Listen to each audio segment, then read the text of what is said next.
여러분 안녕하십니까, 김만음입니다. 패스트트랙 이후 84일 만에 열린 국회. 종료일 19일까지 일주일가량 남았습니다.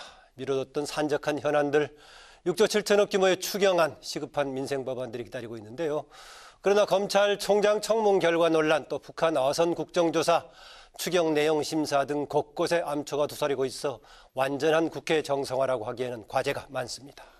이 시간 여야 의원 모시고 그 쟁점과 해법에 관해서 집중 토론해 보겠습니다. 패스트트랙 이후 멈춰섰던 국회가 84일 만에 정상화 수순에 접어들었습니다. 뒤늦게 시작된 6월 임시국회는 교섭단체의 대표연설과 대정부 질문을 진행하며 후보 능선은 넘었지만 추경과 국정조사 등은 여전히 여야 이견이 좁혀지지 않아 완전한 정상화까지는 적지 않은 진통이 예상됩니다. 앞서 열린 윤석열 검찰총장 후보자 인사청문회도 여야의 극명한 입장차로 청문보고서 채택에 난항을 겪고 있습니다. 직무 능력과 도덕성 검증과 관련된 문제가 되는 단서가 없어요. 소개한 적 없다. 그런 문자 나는 전혀 모른다고 했는데 이렇게 거짓말을 한 사람이 어떻게 검찰총장이 되겠습니까? 지난 4월 국회에 제출된 6조 7천억 원 규모의 추경안은 예결위가 가까스로 구성되며 가동에 나섰지만 원안 사수를 목표로 하는 여당과 이번 추경을 총선용 추경으로 규정하고 대폭 삭감을 주장하는 야당의 공방이 치열할 전망입니다. 민생과 경기 대응을 위한 추경은 절대로 정쟁의 대상이 아닙니다. 현금 살포성 가짜 일자리 추경을 원안대로 밀어붙이겠다고 고집하고 있습니다. 또한 북한 어선 삼척항 입항 사건과 일본의 경제 보복 등 현안마다 여야가 대립하는 가운데 국정조사 시행을 놓고 치열한 신경전이 이어지고 있습니다.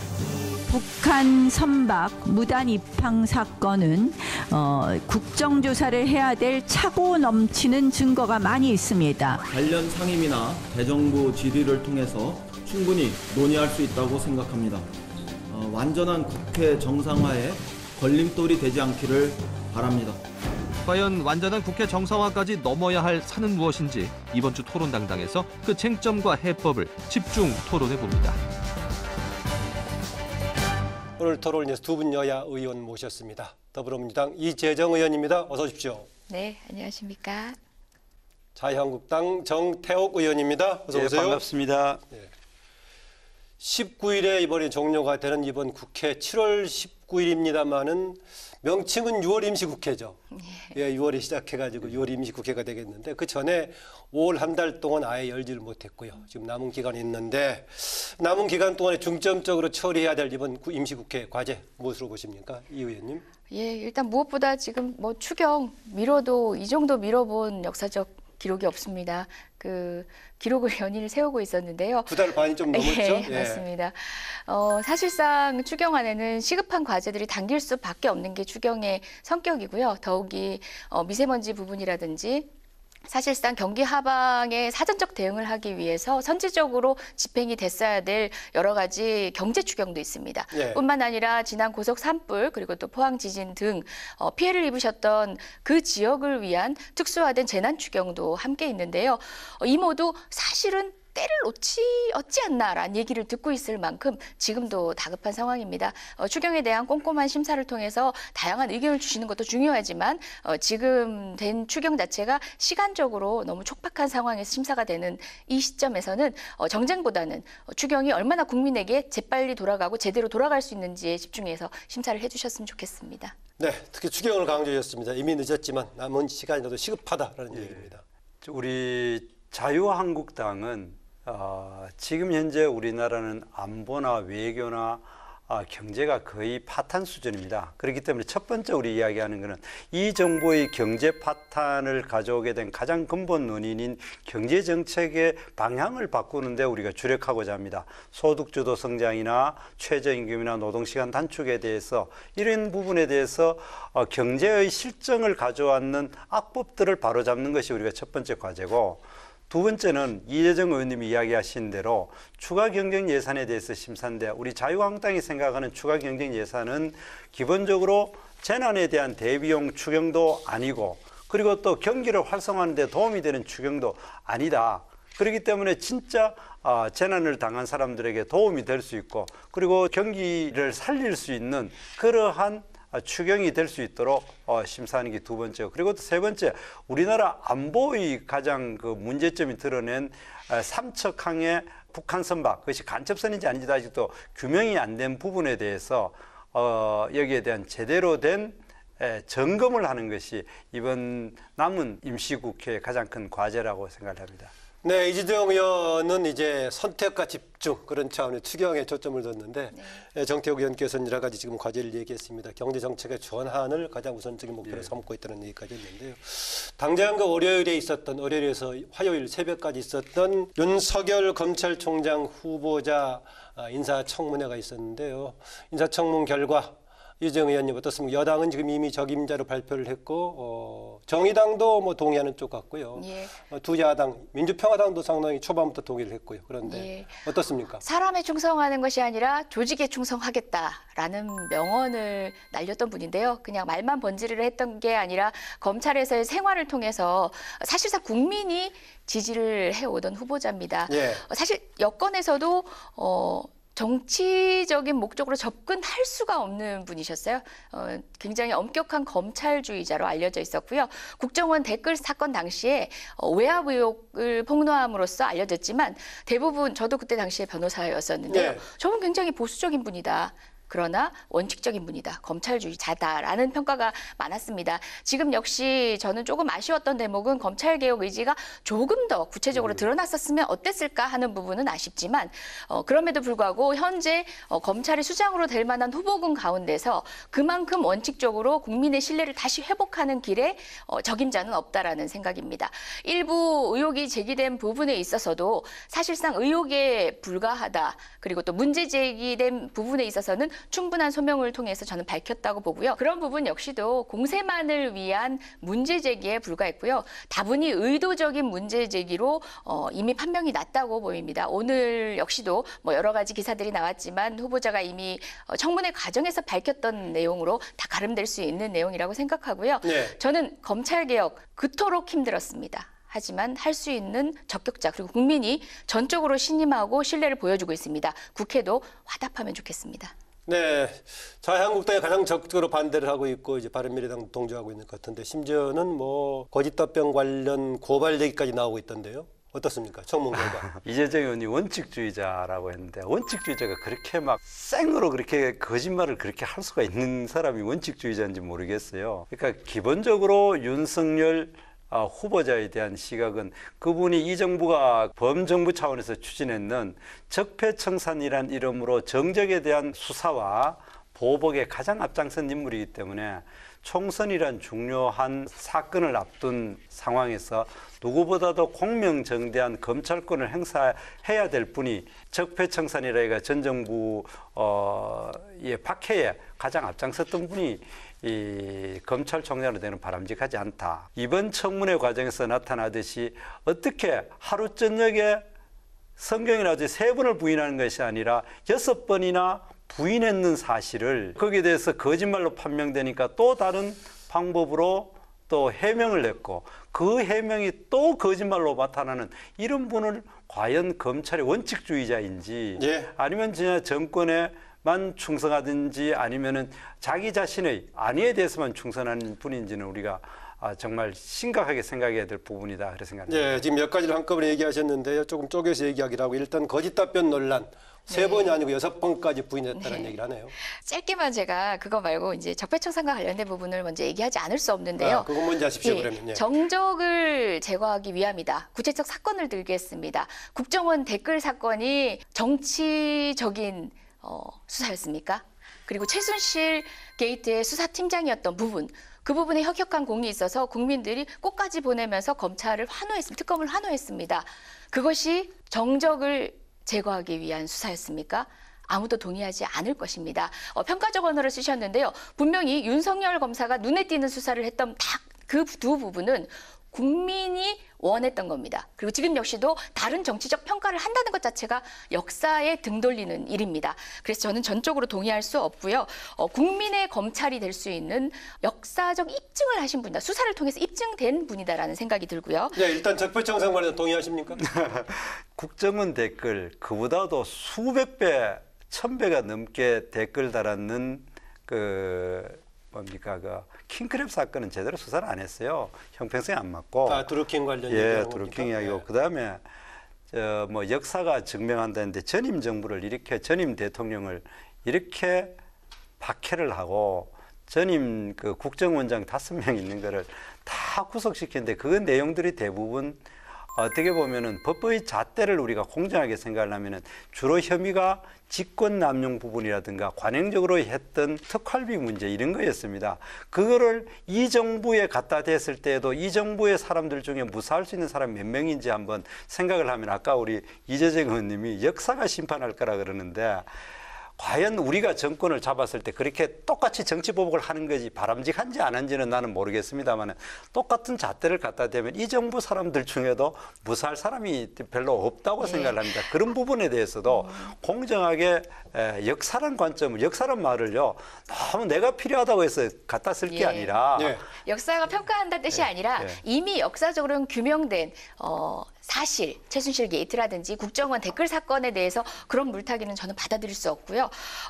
무엇보다 지금 뭐 킹크랩 사건하고 이야기를 하셨는데요. 저질 정치 브로커와 국가기관이 개입해서 댓글을 해서 선거에 개입한 사건을 어떻게 비교를 합니까? 정권의 보복이다 해서 물타기하는 방식으로 희석될 수 없는 분명한 정말 헌정사에 남기는 범죄였었습니다. 그리고 뭐 제가 답변을 그러면 다음 아까 거짓 답변 지금 문제 제기했습니다. 네네. 심지어는 3번 이상이 아니라 뭐 6번까지도 부인했다는 얘기 지적하시네요.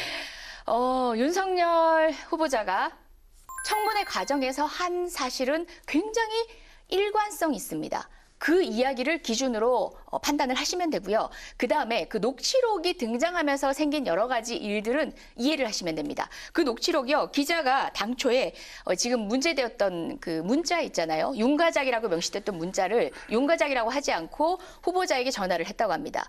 후보자가 소개를 해서 변호사 소개를 한다라는 문자가 제가 확인을 했고 발견을 했는데요. 라는 걸 전제로 해서 물어봅니다. 당시에 윤석열 검사는 대답을 하지만 전체적인 취지는 사건에 개입할 의도도 없고 개입하지 않았음이 되려 자명한 문자들이 내용 안에 드러납니다. 무엇보다 나는 이 사람 지금부터 내가 이 양반하고 사건 갖고 상담하면 안 되겠다 싶어가지고 그다음에 대진이가 이철규 집어넣었다고 이철규 전 지금 현 의원이시죠. 당시 경기청장님이신데요. 집어넣었다고 얘들이 지금 형을 거른 거구나. 전체적인 사건에 대한 인식이 드러납니다. 굉장히 많은 눈들이 쳐다보고 있고 누군가를 소개시켜서 사건에 대한 개입을 해서 해결할 수 없는 사건임이 자명하게 드러납니다. 그 전반적인 사건에 대한 이해를 놓고 그 두 발언들을 대조를 해보시면요. 어긋난 답변이 아닙니다. 소개를 해줬다라는 것도 평가적 언어일 수 있거든요. 형사 사건을 선임하게 만들었는가 아니면은 뭐 누군가의 사이에서 뭐 어떤 가교가 되었는가 등등 여러 가지 함의를 갖고 있는데 본인이 기억하는 일관된 사실 하나를 갖고 그 진실에 근거해서 답변을 한 겁니다. 관점을 바꿔보시면 어긋난 취지의 답변들이 아닙니다. 네. 왜 계속 웃고 계시네요? 지금 이야기한 게 이해가 되겠어요. 자, 청문회 때 보면은 본인이 윤우진 서장 사건에 개입하고 없고 변호사를 속인 사실이 없다. 본인이 이야기하고 또 표창원 의원이 인터뷰한 적도 없습니까? 그러니까 인터뷰한 적도 없고 변호사 소개한 적이 없다. 주광덕 의원이 물은 것에 대해서 소개한 적 그런 사실 없다. 금태섭 의원 이야기한 데서 그런 관여한 입지도 아니었고 소개한 적이 없다. 자, 아까 이야기한 거는 이재정 의원이 전체적인 틀에서는 뭐라고 했든지 간에 팩트는 중요한 거는 이남석 변호사를 소개했느냐 안 했느냐. 자기는 소개한 적 없다고 5번을 정확하게 부인을 합니다. 그러니까 뉴스타파에서 이것이 내가 소개를 했고 내가 그냥 소개 정도가 아니라 가라 그랬다. 그리고 또 가라 그런 방법을 문자를 보내가지고 그냥 하면 전화 안 받으니까 네가 윤석열이가 소개한 사람이라까지 이야기를 했습니다. 그렇게 이야기는 그게 거짓말로 드러났거든요. 그러니까 내가 기억이 잘못됐다. 선임은 하지 않았다 했는데 선임한 게 또 드러났어요. 그리고 또 한 가지는 여기에 대해서 해명이 또 더 가관입니다. 윤석열 후보자가 한 게 아니라 윤대정 국장이 이 윤우진 서장 동생이죠. 내가 했다. 왜 그렇게 했느냐? 윤석열 후보자가 하면은 변호사법 위반이 되니까 윤대진 국장이 하면 친형제이기 때문에 변호사 위반 안 되니까 이제 따는 거예요. 그래 되고 그 윤석열 이분도 제 쟤를 보호하기 위했다 이렇게 이야기했는데 그걸 보고 있으면은 예. 해명이 네. 되기보다도 네. 잠깐만요. 마치 이게 무슨 검찰 조직이 조폭 조직도 아니고 형님 먼저 아우 먼저 넣고 이제 죄를 내가 덮어쓰겠다. 뭐 나는 좀 형이 가벼울 것 같으니 괜찮다. 이런 거를 예. 하는 모양들이 참 구차하기 짝이 없다는 거예요. 몇 가지 좀 팩트도 체크해드려야 될 것 같은데요. 일단은 변호사를 소개하지 않았다. 변호사를 소개하지 않았다. 변호사를 소개하지 않았다. 제기에는 진실로 들립니다. 청문회 과정에서 왜 변호사를 소개하지 않았다라고 표현을 했냐면요. 우리는 지금 변호사법 위반을 전제로 계속 얘기하고 있었습니다. 변호사법 위반이 뭐냐면요. 36조, 37조 위반이 있습니다. 37조는요. 직무관련성입니다. 자기가 맡고 있는 그 영역과 관련해서 변호사를 소개하면 안 되는 거고 형사처벌이 예정돼 있습니다. 직무 관련성 없습니다. 36조 기관 관련성입니다. 당의 기관, 같은 기관에서 맡고 있는 사건을 소개했을 때는 과태료 처분 사안입니다. 그리고 가족은 예외가 됩니다. 하지만 윤 후보자는요. 조금 전에 문제가 되니까 얘기하셨는데요. 윤 후보자는 어떤 걸로도 문제 안 됩니다. 직무 관련성이 없다는 것도 맞고요. 그다음에 당시에 윤 전 서장을 수사하던 것은 서울지방경찰청이고요. 수사지휘는 서울중앙지검에 하고 있었습니다. 윤 후보자는 대검 중수부입니다. 기관 관련성도 없습니다. 변호사법 위반의 소지가 없는 상황이었습니다. 그래서 누군가가 뭐 대신 나서기 위해서 윤 후보자가 했다고 하면 문제가 될까봐라는 것은 전제 사실 자체가 법률적으로 무의미한 내용이고요. 변호사를 소개하지 않았다는 것은 제가 조금 전에 읽어드렸던 녹취록 중에 그 단어들만 나열해서 보더라도 본인은 지금부터 내가 이야기하면 안 되겠다라고 해서 다른 사람을 안내를 한 정도의 개념과 변호사를 소개한 것은 다릅니다. 선임하지 않았다라고 얘기했고 선임하지 않은 것은 사실입니다. 선임됐다라고 밝혀졌다고 하는데요. 그건 사실과 다릅니다. 본인이 선임됐다라고 표현할 때는 형사사건 선임돼야 됩니다. 지금 언론에서 선임됐다라고 이야기하는 것은 그로부터 1년 반이 지난 시점에 징계사건의 행정법원에 선임위가 제출된 것을 이야기하는 거고요. 사실과 다릅니다. 네, 이 사안에 대해서 정태욱 의원님 얘기 여기까지 듣게 마무리하겠습니다. 어떻습니까? 검찰총장 자격에 어떤 정도의 변수가 된다고 보십니까? 이 논란. 아까 지금 이혜정 의원님은 변호사 출신이니까 법정에서 그렇게 이야기는 할 수 있지만 국민들 보기에는 명백하게 거짓말한 겁니다. 그리고 해명한 것도 거짓말입니다. 그리고 그거를 다시 자기가 같은 검찰 조직에 있는 사람으로 하여금 대신 죄를 덮어쓰게 하는 것 자체도 도덕적으로 문제가 있습니다. 이 부분입니다. 그렇기 때문에 이 부분은 검찰이 누구보다도 도덕성이 중요하고 이런 검찰총장 자격이 없다. 아까 이야기하신 거는 법정에 가가지고 진짜 변호사법 위반인지 아니냐를 따졌을 때는 그렇게 변호하십시오. 그러나 국민들이 시각으로 바라봤을 때 검찰 조직의 총수로서의 과연 눈높이에 맞느냐 그 부분에 보면 명백히 아니라는 거를 이야기를 하시고 해명 방법도 아주 구차하다. 알겠습니다. 이재정 의원께서는 이 논란 자체도 다른 측면에서 조명해줬기 때문에 임명의 걸림돌은 아니다라고 이미 정리하셨고요. 아까 검찰 개혁 의지에 대해서는 약간 조금 아쉽다라는 느낌을 좀 받았던 것처럼 얘기했어요. 여전히 국회를 존중한다라는 발언을 하시고 다른 여타의 검찰 관계자들에 비해서는 굉장히 적극적인 의지를 피력하셨습니다. 그렇지만 이제 확실히 검찰주의자구나라고 느낀 것. 그렇지만 저 역시도 너무 무리한 요구라는 생각도 드는 게 제가 바라고 있는 검찰 개혁의 상과 사실상 패스트트랙에 올려져 있는 법안의 상과 지금 또 논의를 또 추가하는 다른 대안들은 또 다를 수 있으니까 그것도 제가 고집하지는 않겠습니다만은 하나만 지적해 주신다면요. 예를 들어 검찰 피신 조서 의 능력과 관련해서 저는 그렇게까지 강력하게 능력이 부여되어야 되는지에 대해서는 저는 이견을 가지고 있는데 그 부분이 아직 증거 능력을 경찰 정도로 내리자 그 얘기했던 거죠. 또는 저는 궁극적으로는 법정에서 정말 직관하는 상황에서 모든 것들이 드러나길 바라고요. 심주에 맞추자. 그렇죠, 맞습니다. 그래서 이제 그 신문 조서의 기대는 전체적인 형사 절차 자체에 대한 저는 개혁의 희망 사항이 있기 때문에 그 부분을 이제 유난히 좀 도드라지게 들여다봤고요.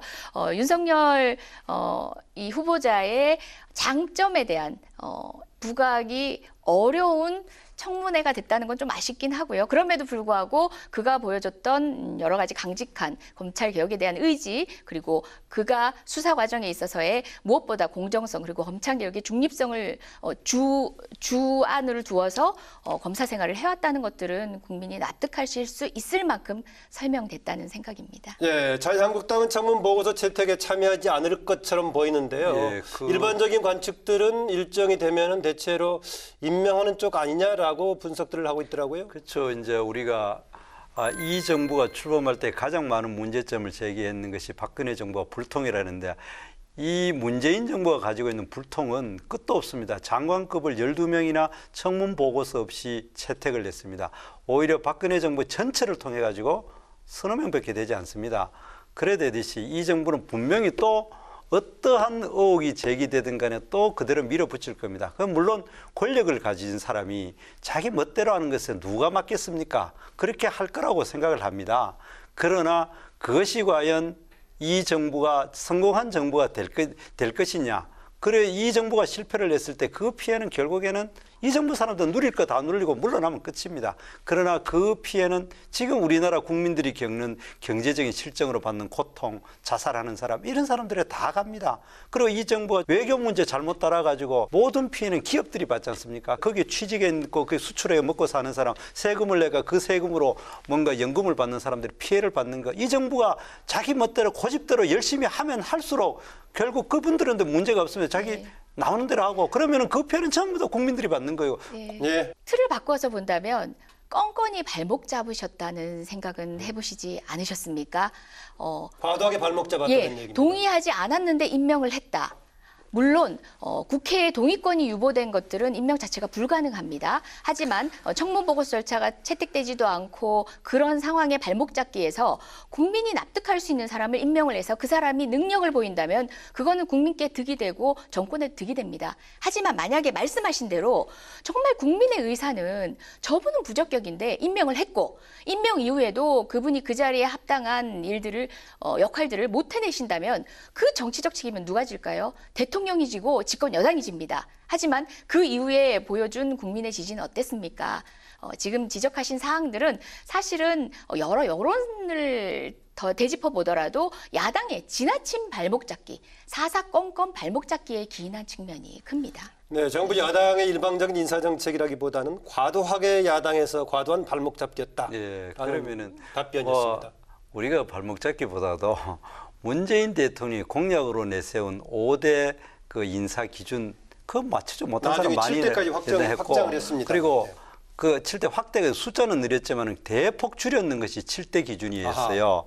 왜냐하면은 이 위장 전입은 2004년인가 언제를 닦아 그 전에 거는 면제시켜주고 이렇게 합리적 이유가 있는 기준이었죠. 그것도 충족 못 시켜준 것이 지난번에 국토부 장관 낙마된 사태를 가져오듯이, 그러니까 국민이 납득할 기준으로 해가 자유한국당이 발목 잡았다는데, 국민이 납득하기 전에 대통령께서 공약한 사항도 충족 못 시켰고, 대통령이 되고 나신 이후에 그보다 훨씬 완화시킨 7대 기준도 충족 못 시킨 많은 인사는 어떻게 설명하겠습니까? 그렇게 그간 주먹구구식으로 이루어지던 인사가 그런 기준을 정립하고 집행이 된 것은 문재인 정부 이후 처음이었습니다.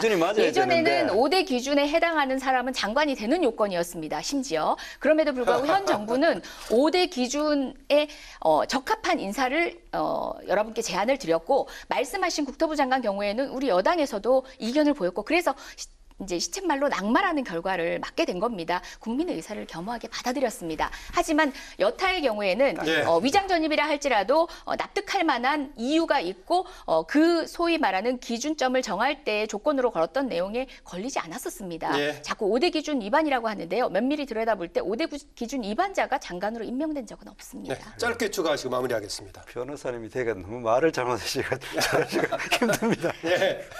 좋습니다. 그러면 뭐 이렇게 마무리하죠. 지금 윤석열 검찰총장 후보자 인사청문 이후에 임명 관련해서 논의하다가 문재인 정부의 그동안의 인사 관행에 대해서 입장의 차를 지금 보이는 상황이었습니다.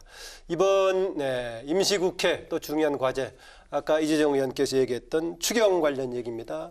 일단은 예결위 여야당의 간사들끼리 일정은 합의를 했습니다. 12일, 15일에 이제 확대 정책 점검하려고 총리와 또 기재부, 경제부총리 불러서 이제 점검하겠다는 얘기 했었고 17, 18일 소위해서 결정해가지고 19일 날 본회의 붙이겠다는데 다만 심사 과정에서 이번에 6조 7천억 성격을 야당은 좀 견해차를 보이고 있습니다. 급한 재난하고 나머지 경기 부양도 합리적인 거기에 해당되는 것만 하고 나머지 총선용은 하지 않겠다. 조정을 다시 하겠다. 여러 가지 좀 사안이 걸려 있는데 내용에 관한 논란 어떻게 보십니까? 지금 어떤 정책을 펴든 간에 모두 총선용이라고 하고 계십니다. 사실 정부에서 정책을 편다는 거는 국민에게 이득이 돌아갈 수밖에 없는 내용들이고요. 그것들과 관련해서는 하나하나 모두 총선용이라고 하고 있는데요. 그러면 우리나라 같이 거의 보궐선거까지 지방선거, 국회의원 선거, 총선을 합치면 매해 선거가 있으면 정부가 아무 일도 안 해야 된다는 격밖에 안 됩니다. 그래서 어떤 일 하기가 두려워지는 그런 상황입니다. 추경만 하더라도 저 같은 경우는 야당이 정말 추경에 대해서 제대로 국민적 호응을 얻으려면요. 지금 경제 추경 얘기하는데 정부에서는 0.1% 재고 예상이 있다. 이제 GDP 성장률 할 때 나경원 원내대표가 그의 뭐 4분의 1, 3분의 1 정도밖에 효과 없다라고 했거든요. 확장적 재정 정책 펴라. 추경을 더 늘려라. 그래서 1% 맞춰라. 하는 게 되려 굉장히 선도적인 공격이 될 수 있고 국민적 호응을 얻을 수 있습니다. 지금 계속 경제정책을 이야기할 때는 최저임금이라든지 몇 가지 정책에 한해서만 자꾸 얘기를 하시는데 저는 그것이 가져오는 사회적인 효과 그리고 타격을 입는 분에 대한 현실적인 모습을 부인하는 것들이 아니라 자꾸 거기에만 얽매이시니까 정체적인 경제의 큰 틀을 못 보시는 거예요. 진짜 우리 경제가 저성장 구조로 갈 수밖에 없는 고성장 이후에 저성장 구조로 갈 수밖에 없는 국가적 요인도 있고요. 그다음에 반도체 등의 위기를 통해 가지고 세계 경제가 하방 추세인 그런 여러 가지 여건들을 살펴야 합니다. 그래서 확장적 재정 정책을 권하고 있는 국제 기구의 의사들이 그러면은 문정부와 소통을 해서 왜곡됐던 겁니까? 거기에 대해서는 어떤 답변도 하지 않으시면서도 확장 재정 정책을 두려워하게 하면서 빚 늘려서 추경하고 있다라는 식으로 국민을 오도하고 있습니다. 네. 뭐 이제 나중에 확장 재정 정책은 또 넓은 의미에서 얘기할 수가 있겠고 일단 급하다는 이번에 6조 7천억 내용과서는 야당이 총선용이라고 할 만한 대목이 있느냐 그 말입니다. 전 납득할 수 없죠. 일단 재난 추경에 대해서는 내가 일단 할 말이 많은데 재난 추경 안에도요 미세먼지 대책이라는 게 마스크 3천만 개를 사가지고 국민한테 뿌리는 거예요. 그리고 또 무슨 꿀뚝 감시 요원을 1000명을 해가지고 꿀뚝에 미세먼지 나오는 쳐다보는데 미세먼지가 눈에 보입니까? 그거를 나는 그래가 1000명을 고용하는 게 무슨 장비를 구입하거나 임차하는 비용이냐 그런 것도 없어요.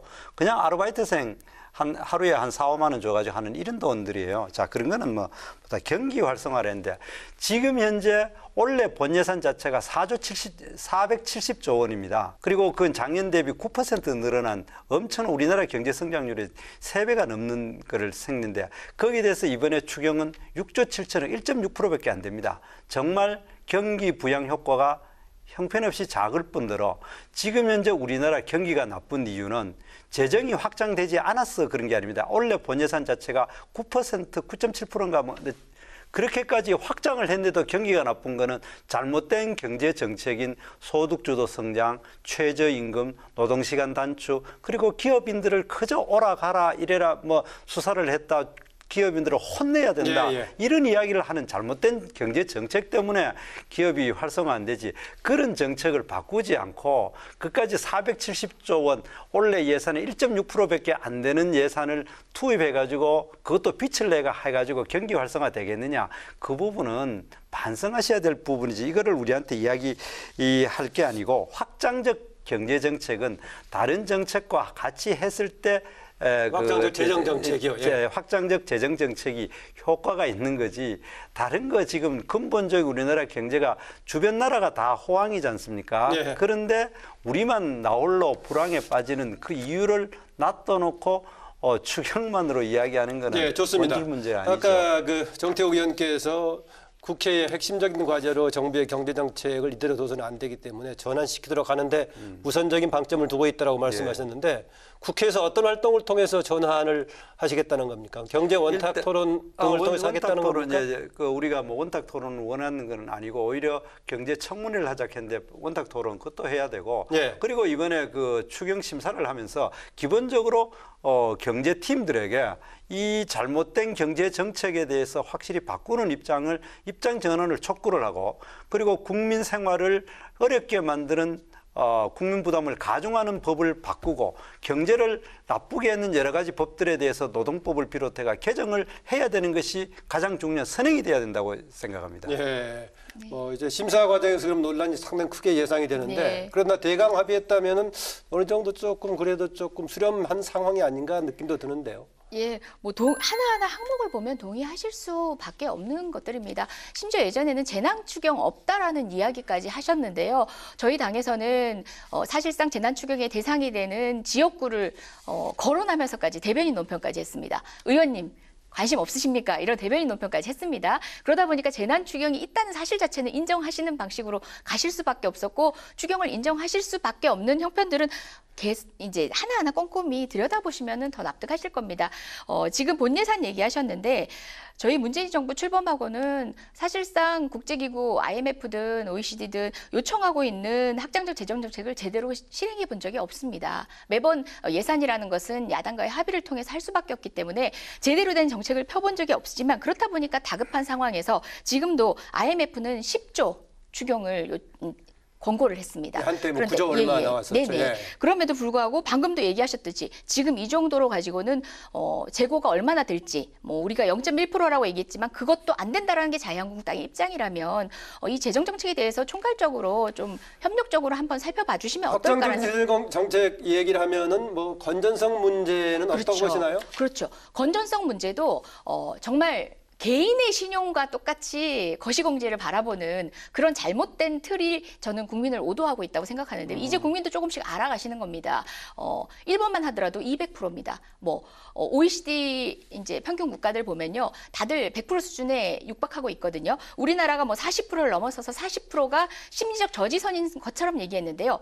사실상 40%의 부채에 대한 저지선이라는 것도 18세기, 19세기 당시의 경험을 바탕으로 한 것입니다. 지금 정도의 산업 구조에서는 60% 정도를 보고 있기도 하고요. 실제 이제 계산을 통해서 확인해 봤더니 우리나라가 뭐 40%에 달하고 있지도 않았던 것도 드러났습니다. 확장적 재정 정책이라고 얘기할 때 자꾸 이제 재정 위기를 얘기하는데요. 재정이라는 거는요. 만약에 심리적 마지노선이 있다면 정말 써야 되는데 돈을 써야 되는 데는 있는데 하지만 이건 넘기면 안 되니까 쓰지 말자는 할 수 있습니다.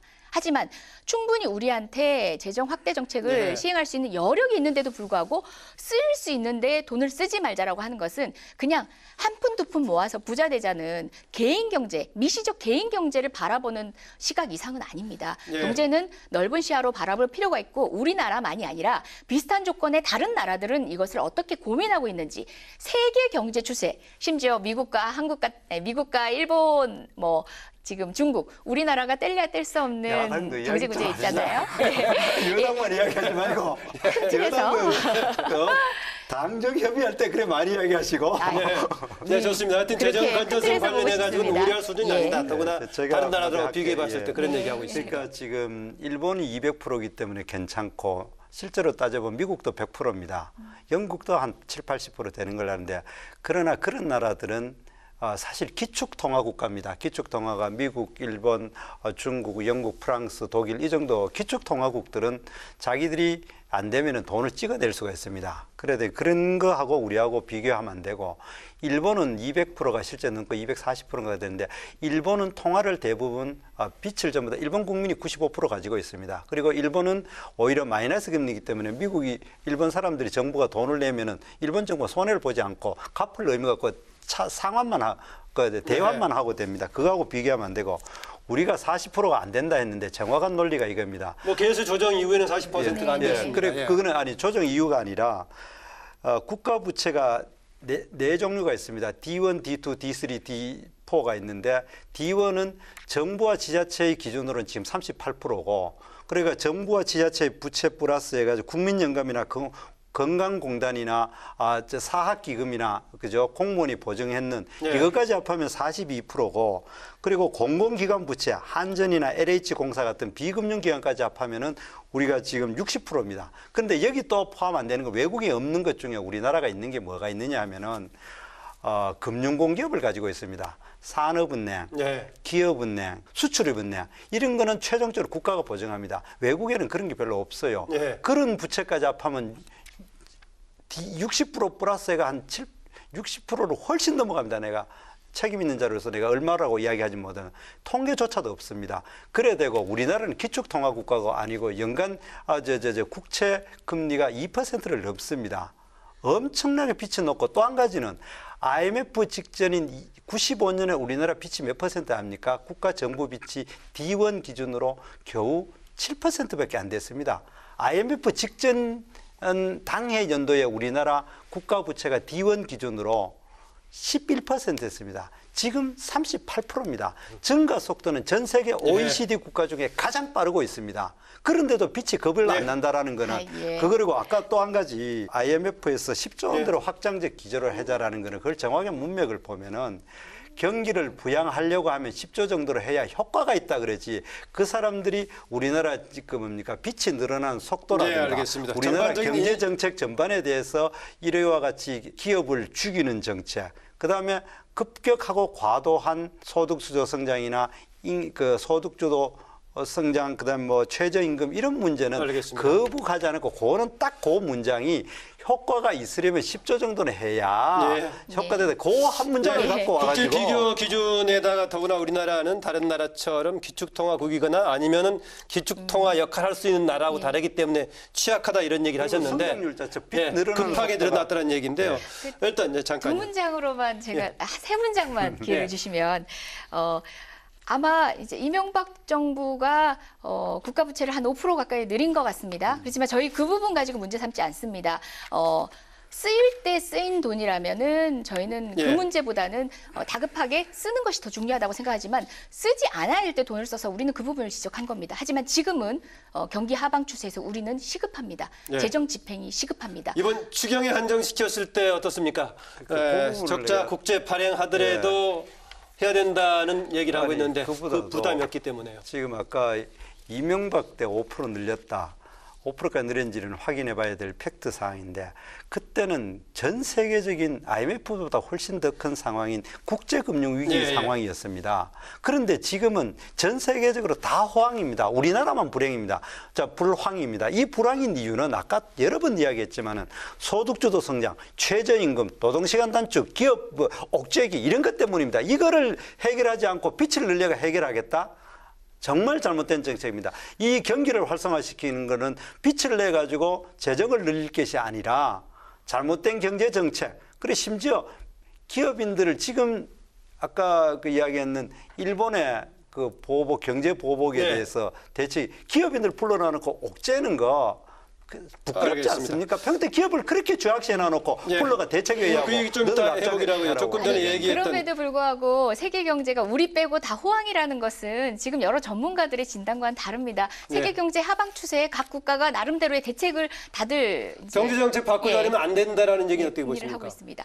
경제 정책 되려 최저임금이라든지 장기적인 우리나라 같이 저성장세에 접어든 나라일수록 그런 기초가 탄탄해야지만 향후 경제 성장을 기반이 될 수 있다. 4차 산업혁명 역시도 그런 방식의 사회복지 안전망, 기타 그런 개별 소득들이 늘어나야지만 향후에 그런 발전을 다시 도모할 수 있다라고 생각. 우리는 중국 같은 나라가 아닙니다. 그런 고도의 성장을 하고 있는 시대가 아닙니다.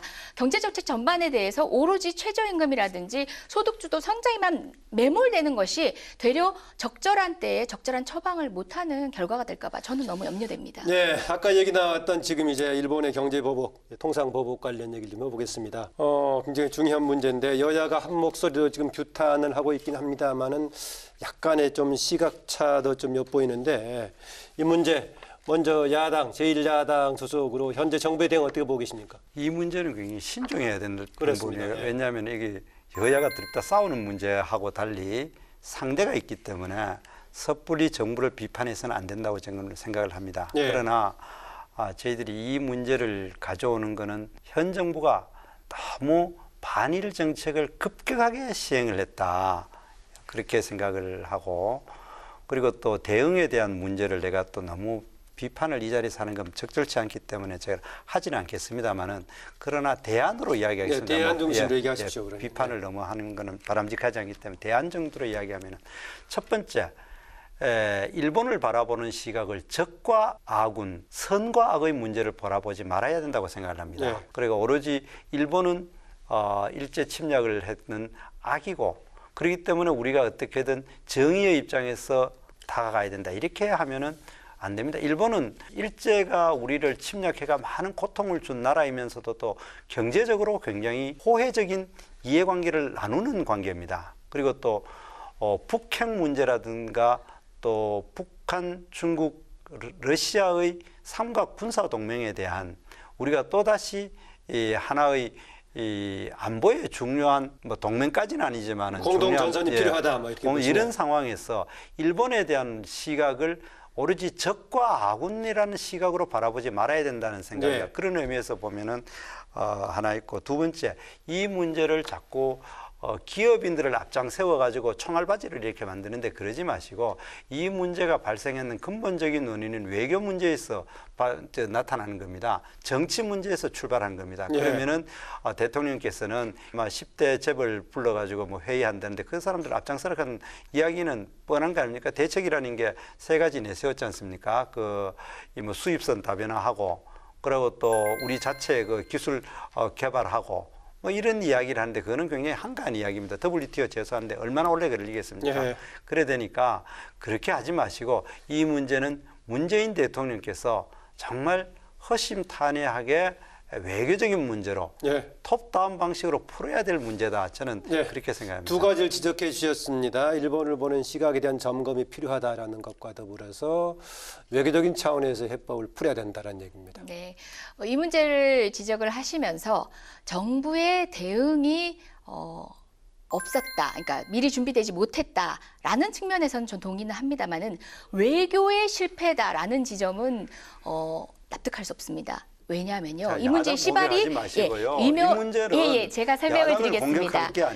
제가 설명을 드리고 난 뒤에 말씀 주시면 좋겠습니다. 말씀 충분히 잘 들었습니다. 추가로 반론 있으면 얘기하십시오. 외교의 문제에서 시발한 게 아니라요, 이 문제는 대법원 판결에 의해서 시발했습니다. 사실상 강제징용에 대한 대법원의 판결을 미뤘던 정권 어디입니까? 박근혜 정부입니다. 그와 같이 똑같이 하라는 얘기입니까? 판결이 최종 확정 판결 안 나오도록 막았어야 한다는 얘기입니까?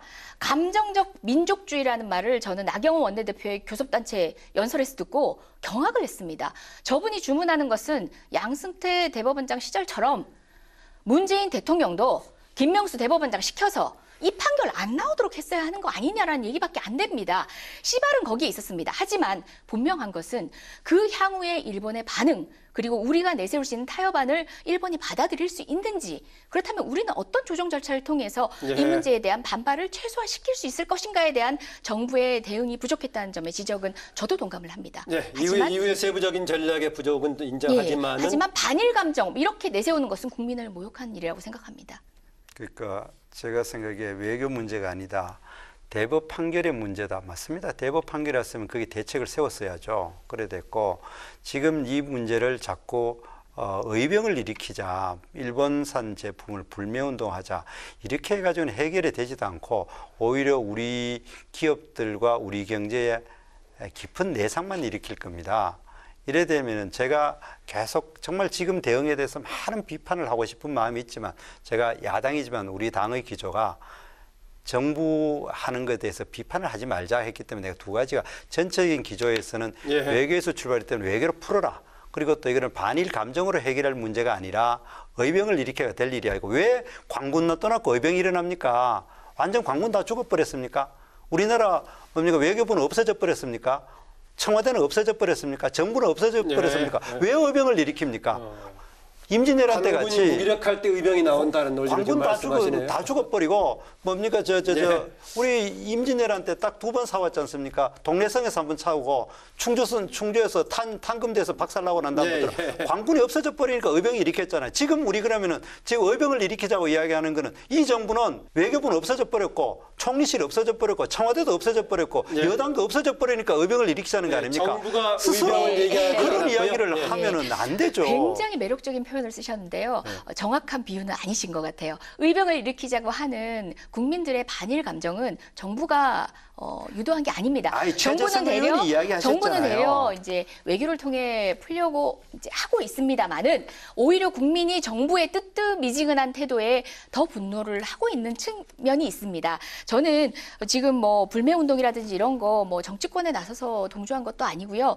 국민이 느끼는 국민적적 자존심인 겁니다. 하지만 그 부분에 대해서 우리가 이제 가르치듯이 다가가서 어떤 이야기를 할 수 있는 건 아니고요. 정부가 해야 하는 대책들을 수립해서 안심시켜 드리는 수밖에 없다고 생각합니다. 하지만 분명한 건 일본 역시도 다분히 감정적인 대응을 했고 국제사회에서 바라볼 때는 일본의 그런 조치들 자체가 WTO의 규정에 위반한다라는 인식도 많습니다. 네. 저는 지금 다자간 외교를 통해서 풀어도 내야 되고요. 그리고 또 일본과 한국과의 관계를 향후에 어떤 방식으로 갔을 때 민족적 자존심도 지키면서 그리고 또 이웃 나라와 기댈 수밖에 없는 경제적으로든 문화적으로든 기댈 수밖에 없는 우리 관계를 미래적으로 그렇죠. 협력 관계를 같이 이끌어가는 것 정부의 큰 숙제가 남겨져 있고요. 그건 여야가 공히 머리를 맞대고 지혜를 찾아야 된다고 생각합니다. 당연히 우리 정부 차원에서 무슨 의병이라든가 또 뭐 불매 관련 언급도 나온 적이 없습니다만 아까 정태욱 의원이 얘기한 거는 여당 의원이 또 그 얘기를 하니까 정부의 준한 지금 의미로서 지금 문제 제기를 한 것 같은데 그건 어떻게 보십니까? 아니 뭐 지금 뭐 이제 위원장 이제 저희가 특위위원회 위원장으로 아마 선임이 돼서 관련해서 이제 언급이 있으셨던 것 같은데요. 그게 이 문제를 대하는 뭐 총체적인 대책으로 이제 단선적으로 보여드린 것만은 아니라고 생각합니다. 예. 분명히 일본의 조치에 대해서는 부당함을 지적할 수 있어야 우리나라 마땅한 정치인이고요. 우리 국회의원 300명 모두가 정말 외교적 노력을 해야 되기 때문에 우리가 한마디도 거들면 안 된다? 국민의 자존심이 허락할 수 없을 겁니다. 저는 국민의 입장에서 단호하게 이야기하는 것과 그다음에 정부의 구체적 대응책을 세우기 위해서 노력하는 것과는 별개의 문제입니다. 함께 가야죠. 네, 이번에 그 대정부 질의에서 외교 안보 분야의 질의에서 외교 안보 쪽에 대한 행정부처의 책임자에 대한 경질도 고려하고 있다는 조금 언급을 하신 것 같던데 조금 한번 정비할 필요는 있다고 보시지 않습니까? 어떻습니까? 뭐 노크 기순하고 굉장히 많이 대별이 되는데요. 노크 기순 때에 비하면은 굉장히 엄하게 처벌들이 됐습니다. 단호한 대처에 있어서 중징계에 대해서 언론들이 시체말로 제목으로도 많이 뽑았었거든요.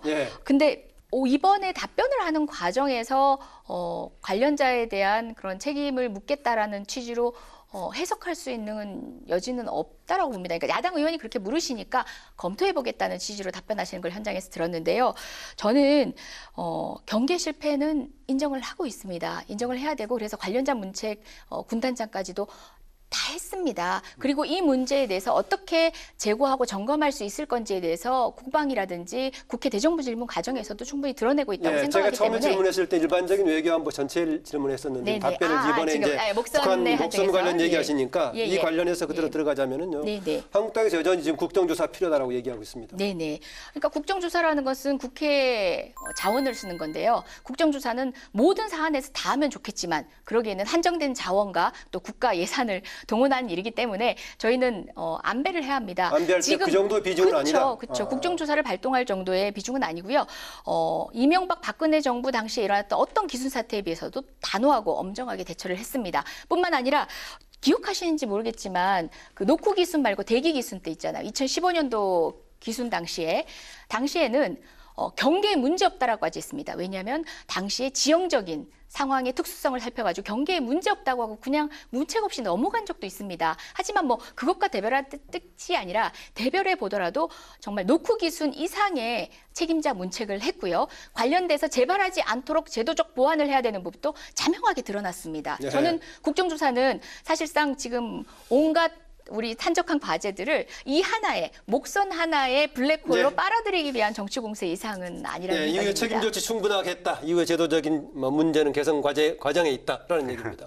지금 이재정 의원님 말씀 들어보면은 누가 잘하나가 이거 누가 못했나 따지는 것 같아요. 오로지 비교할 변명할 게 전 정부보다는 낫다. 그런 이야기밖에 한 말이 없으니까. 드렸잖아요. 혹여 그렇게 읽힐까봐. 그렇게 전 정부보다 낫다. 정권 가져가 뭐 합니까? 그렇게 비판해 놔놓고. 그럼요. 비교하면 안 된 정부죠. 그렇게 비판해 놔놓고 정권 가져가 뭐 했냐? 전 정부보다 낫다. 그렇게. 그리고 이번 문제는 노크 귀순과 비교하는 것은 잘못됐다 봅니다. 난 노크 귀순을 잘 됐다고 얘기하는 게 아니라 이번 문제의 핵심은 경계 실패 문제도 굉장히 잘못됐지만은 그거를 축소 은폐를 얼마나 했느냐, 왜 축소 은폐를 했느냐, 그리고 또 축소 은폐를 하는데 청와대가 직접적으로 개입한 정황이 여러 가지 드러나니까 오히려 경계 실패했는 부분은 그것 자체로서 우리나라 안보에 굉장히 위험을 가져온 겁니다. 정부의 합동 조사라든가 이후의 조치에 대해서 적절하지 못했다고 판단하시군요. 그렇죠. 그리고 거기에 대해서 국방부 셀프 조사가 있었고, 그리고 거기에 대해서는 겨우 국방부 자체 문제인데 지금 꼬리 자르기입니다.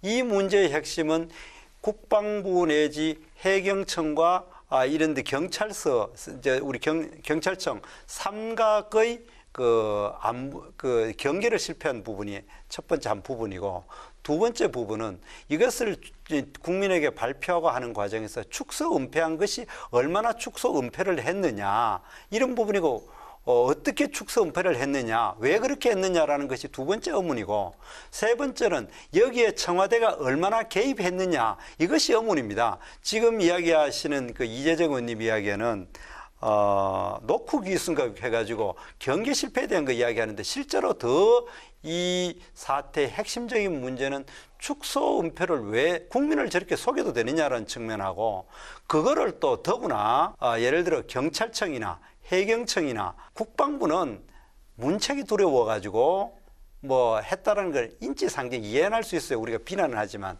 그러나 청와대가 주도했다라는 여러 가지 정황이 지금 보이고 있지 않습니까? 그런 상황에서는 이거는 정말 국기를 문란시키는 굉장히 중요한 사안이라는 겁니다. 이 부분에 대해서 국정조사를 하자는 거지, 예, 경계 실패했는 부분만을 하자는 게 아니에요. 예. 그 부분은 저도 더 이해가 안 되는 게, 저를 좀 납득시켜 주셨으면 좋겠어요. 축소 은폐라고 하는데 왜 축소 은폐를 했느냐, 왜 축소 은폐에 청와대가 개입을 했느냐라고 하는데, 그렇다면 전제가 축소 은폐가 있어야 되잖아요. 그런데 그 축소 은폐라고 얘기하는 것 자체가 뭐 삼척항 인근이라고 했고, 그리고 뭐 그 발표 3일 전에 해경에서는 사실상 정확한 지점을 지적을 했는데, 그 사전 발표를 부인하는 방식으로 된 것도 아니고, 실제 같이 첨부되었던 문서상에는 방파제 이름이 표시돼 있었습니다. 그거는 표기가 명백하지 않았을 따름인 거지 은폐와 축소라고 바라보고 평가할 수 없는 내용들입니다. 근데 그것만 천착하셔가지고 자꾸 축소 은폐라고 전제를 하시고, 왜 축소 은폐했느냐, 청와대 행정관이 왜 있었느냐 해서 그게 흡사 어떤 축소 은폐라는 여타의 모든 비위들에 관여한 것처럼 이야기하신, 전 전제부터 다시 한번 따져볼 필요가 있다는 생각입니다. 축소 은폐라고 할 만한 의혹이 어떤 게 있느냐 그 얘기입니다. 아까 먼저 이야기 자진납세 하셨는데 그 방파제라고 이야기한 건 굉장히 그 삼척항 방파제가 이미 들어온 배를 보고 삼척항 인근이라 표현한 것도 굉장히 잘못됐고, 왜 몰랐느냐, 파도가 심해가 했다라는 것도 뭐 거짓으로 나타났고, 초반에 그랬죠. 예, 그리고 또 그분들이 북으로 다시 돌아가는 것을 하루인가 이틀 만에 급하게 보내는 부분도 무엇을 숨기기 위해서 했느냐라는 부분이 있고, 석연찮다 이렇게 보시군요. 그리고 그래 돼 있고, 그다음 이제 이 레이더에 잡힌 부분 그리고 있고, 그다음에 또 발표한 것 중에 목선을 선장의 동의를 받아가 폐기했다는데 실제로 폐기하지 않고 가지고 있었던 부분, 이런 모든 부분들이 왜 팩트가 조금씩 다 다르고 엄청나게 다른 부분도 있고, 그러니까 왜 그렇게 했는가를 우리가 이야기했고, 그 아까 이야기하신 대로 미리 알았고 알려줬다 그랬잖아요. 그런데 청와대의 행정관 대령이 발표 기자회견장에까지 갔어요. 그러면은 원래 팩트하고 발표 문안이 상당히 뉘앙스에 큰 차이가 있다라는 걸 팩트에도 차이가 있고 뉘앙스에도 차이가 있다는 걸 알았는데도 왜 그렇게 했는가?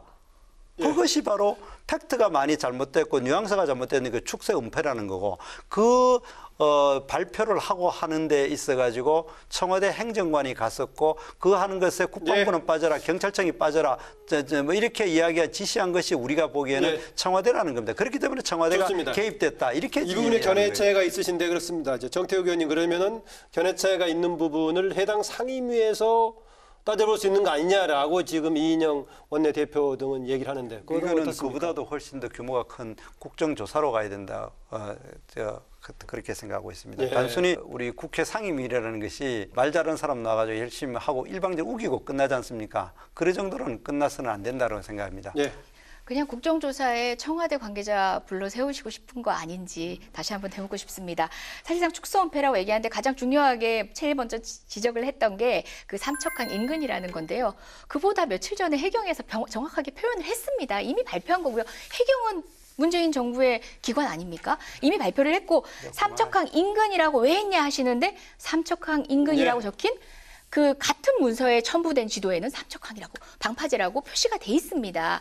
그런 내용들을 살펴보신다면 이것은 단순히 정확하게 표기하지 못했다라는 것이지 은폐라고 바라보기는 어렵고요.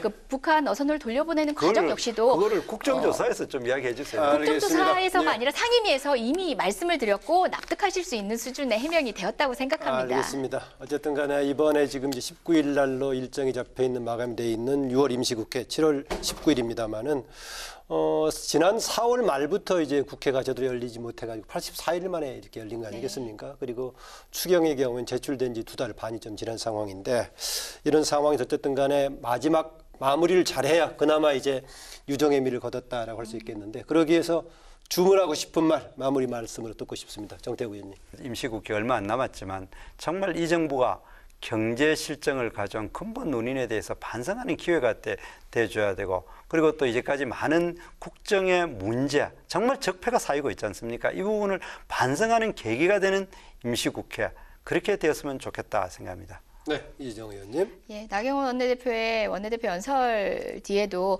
우리 이인영 원내대표께서 말씀하신 것처럼 일하는 국회를 위한 재원에는 답이 없었다 이런 얘기 하거든요. 저는 사실 국회에 산적한 14,000여 건의 법률, 특히 제가 소속돼 있는 행안위 같은 경우는 그 평균치를 넘었습니다. 위원회 평균치를 넘어서고 있는데 이 법률안을 심사할 생각을 하면 잠이 안 옵니다. 그래서 저는 최소한 일하는 국회를 위해서 한 달에 2번 이상 법안 소위를 열자라는 우리 합의도 했었는데요. 법률안도 통과를 시켰는데 그 이상의 조치가 필요하다고 생각합니다. 이제는 폐기 법률안 없는 20대 국회를 위해서 전 정말 이틀에 한 번씩이라도 법안 소위는 만약 뭐 쉼이 필요하다면은 사모임을 해가면서라도 법안 소위를 상시화시켜서 법안 처리에 일하는 국회를 위해서 이제 더 이상 정쟁에 휘둘리지 않는 일하는 국회를 위해서 여야가 좀 지혜를 모았으면 좋겠습니다.